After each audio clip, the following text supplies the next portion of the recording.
আজকের রেসিপি খেজুর গুড়ের পায়েস। ভীষণ মজার এই পায়েস, চলুন শেয়ার করছি আজকে এই রেসিপিটাই। তো প্রথমে ফ্রাই প্যানে আমি প্রায় 2 চা চামচ প্লাস হবে এখানে ঘি দিয়ে দিচ্ছি, খাঁটি গাওয়া ঘি। আর এই ঘিয়ের মধ্যেই আমি বেশ কিছুটা কাজু বাদাম এবং কিশমিশ দিয়ে দিচ্ছি, একটু হালকা ভেজে নিব।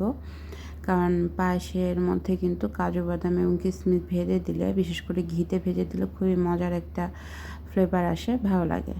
তো হালকা একটু ভেজে নিয়ে আমি এই বাদাম এবং কিশমিশগুলো উঠিয়ে নিচ্ছি ঘি থেকে। আজকের এই পায়েসের রেসিপিটা হোপফুলি আপনাদের অনেক ভালো লাগবে। তো এই ঘিয়ের মধ্যেই কিন্তু আমি দুধটা জাল করে নিব। আর আজকে আমি প্রায় 1.5 কেজি প্লাস হবে, মানে 2 কেজির একটু কম ছিল, হয়তো 1 কেজি 300 গ্রাম কম হবে 2 কেজির থেকে আর কি। তো প্রায় অনেকটাই দুধ ছিল, আর এটা একদম খাঁটি গরুর দুধ ছিল, গ্রামের বাড়ি থেকে নিয়ে আসা। তো মানে দুধটা খুবই ভালো ছিল এবং ঘন ছিল। আমার কাছে মনে হয় দেশি গরুর দুধটা কিন্তু অনেক বেশি ভালো হয়, বিশেষ করে পিঠাপুলি করার জন্য। তো যদিও সেটা আমরা সবসময় পাই না।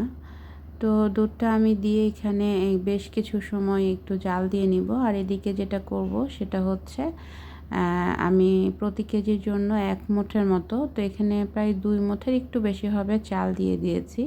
এটা যখন আমি ছোট ছিলাম তখন আমার বাবাকে বলতে শুনেছিলাম যে পায়েসে 1 কেজি দুধে 1 মুঠ চাল দিতে হয়। আর এই চালটা ছিল কালিজিরা চাল।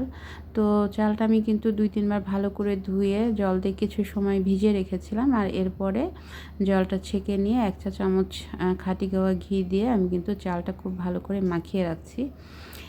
এই প্রসেসটা আমি আমার দিদির কাছ থেকে শিখেছি এবং এতে কিন্তু পায়েসটা অনেক বেশি ঝরঝরে হয়। মানে প্রতিটা চাল, একটা চাল থেকে আরেকটা চাল আলাদা থাকবে এবং এটা পায়েসের একদম শেষ পর্যায়েও কিন্তু চালগুলো একটা থেকে একটা আলাদা থাকবে।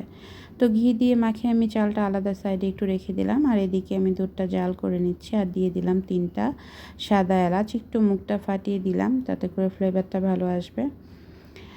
আর দুধটা কিন্তু অনবরত নাড়তে হবে, কারণ যেহেতু দুধ একটুতেই নিচে লেগে ধরে, সো একটু পরপর নেড়ে দিতে হচ্ছিল। তো এখানে আমি যেহেতু 1.5 কেজি প্লাস দুধ নিয়েছিলাম, তো মোটামুটি যখন এটা একটু ঘন হয়ে 1 কেজির মতো হয়ে আসবে তখন কিন্তু আমি এখানে চালটা ইউজ করব।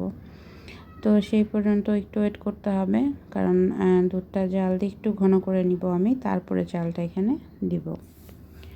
আমার মতো খেজুর গুড় কে কে পছন্দ করেন? আমার আসলে খেজুর গুড়ের যে কোনো রেসিপি, যে কোনো ধরনের পিঠাপুলি ভীষণ পছন্দ। খেজুর গুড়ের ফ্লেভারটা আসলে অন্যরকম। আর এই যে দুধটা অনেকটা শুকিয়ে এসছে, তো এই পর্যায়ে এসে আমি যে ঘি দিয়ে চালটা মাখিয়ে রেখেছিলাম সেটা আমি দুধের মধ্যে দিয়ে ভালো করে নেড়ে নিব। যেহেতু ঘি দেওয়া আছে, সো চালগুলো প্রত্যেকটা চাল একটা থেকে আর একটা আলাদা থাকবে এবং পায়েসে প্রতিটা চালই কিন্তু আলাদা থাকবে ঘি দিয়ে মাখিয়ে রাখার। এটাই হচ্ছে সব থেকে বড় কারণ। আর ঘির কারণে তো একটা আলাদা ফ্লেভার অবশ্যই যুক্ত হবে পায়েসে। তো চালটা দিয়ে আমি কিন্তু একটু ভালো করে নেড়ে নিচ্ছি। আপনাদেরকে আমি দেখিয়েও দেবো যে দেখুন কিভাবে চালগুলো একটা থেকে একটা আলাদা, মানে একটার সঙ্গে একটা জোড়া থাকবে না। যেটা নর্মালি আমরা এমনি চাল দিলে কিন্তু অনেক সময় একসাথে চালগুলো দলা পাকিয়ে যায়, কিন্তু আপনি যখন ঘি দিয়ে একটু মাখিয়ে রাখবেন তখন প্রতিটা চাল আলাদা আলাদা থাকবে। আপনি বুঝতে পারবেন পায়েস খাওয়ার সময়ই যে একটা চাল থেকে আলাদা। তো আমি বারবার করে নেড়ে দিচ্ছি এই কারণেই, যাতে নিচে লেগে না ধরে আর চালগুলো যেন সুন্দরভাবে ফুটে, সেই কারণে। আর এতে একটা করে একটা চাল লেগে থাকবে না, প্রত্যেকটা চাল আলাদা আলাদা থাকবে। তো পায়েস রান্না আসলে কম বেশি আমরা সবাই করতে পারি, বাট ছোটোখাটো টিপসগুলো একটু মাথায় রাখলে দেখুন প্রত্যেকটা চাল কিন্তু আলাদা, একটার সঙ্গে একটা গায়ে গায়ে লেগে নাই। ঘি দেওয়ার কারণে এটা এরকম হয়েছে, নর্মালি এতটা আলাদা আলাদা হয় না যেটা ঘি দিলে হয়। তো এভাবেই কিছু সময় নেড়ে নিয়ে দুধটা আরেকটু ঘন করে এখানে আমি যে কাজু বাদাম এবং কিশমিশ ভেজে রেখেছিলাম সেটা পায়েসে দিয়ে দিলাম। দুধ অনেকটাই ঘন হয়ে আসছে। আর আজকে আমি খাঁটি খেজুর গুড় ইউজ করছি, সেই কারণে আমি এখানে দুধের মধ্যে সরাসরি খেজুর গুড়টা দিয়ে দিব, বাট আপনারা চেষ্টা করবেন দুধটা ঠান্ডা করে নিতে। তো চাল মোটামুটি সিদ্ধ হয়ে আসছে, একটু বাকি আছে। এই মুহূর্তে যদি আমরা এখানে গুড় ইউজ করি তাহলে কোনো অসুবিধা নেই, বাকি সময়টাতে কিন্তু চালগুলো একদম প্রপার সিদ্ধ হয়ে যাবে। তো এই মুহূর্তে আমি গুড়টা দিয়ে দিচ্ছি এবং একবারে আমি গুড় দিইনি, এখানে প্রায় 3 হাতার মতো গুড় ছিল, আমি 2বারে দিয়েছি। এটা আসলে পরিমাণ মতো আপনারা। আর আজকের রেসিপিতে আমি কিন্তু কোনো চিনি ইউজ করছি না, শুধুমাত্র খেজুর গুড় দিয়ে আমি পুরোপুরি এই রান্নাটা কমপ্লিট করব।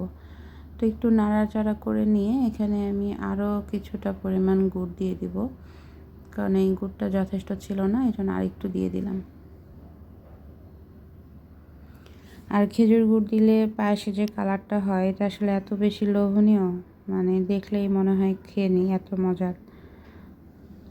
তো এই তো গুড়টা দিয়ে আমি ভালো করে নাড়াচাড়া করে মিশিয়ে নিলাম।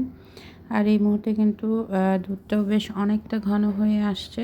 আমি আর কিছুক্ষণ পরে এটা নামিয়ে নিব, কারণ ঠান্ডা করার পরে পায়েসটা কিন্তু আরও বেশি জমে যাবে। তো আশা রেখে আজকের রেসিপিটা আপনাদের ভালো লাগবে। যদিও পায়েস আমরা কম বেশি সবাই করতে পারি, দেখেন প্রত্যেকটা চাল কিন্তু একটা থেকে একটা চাল আলাদা। এটা একদম রান্নার শেষ পর্যন্ত এরকমই ছিল এবং খাওয়ার সময় সেম থাকবে।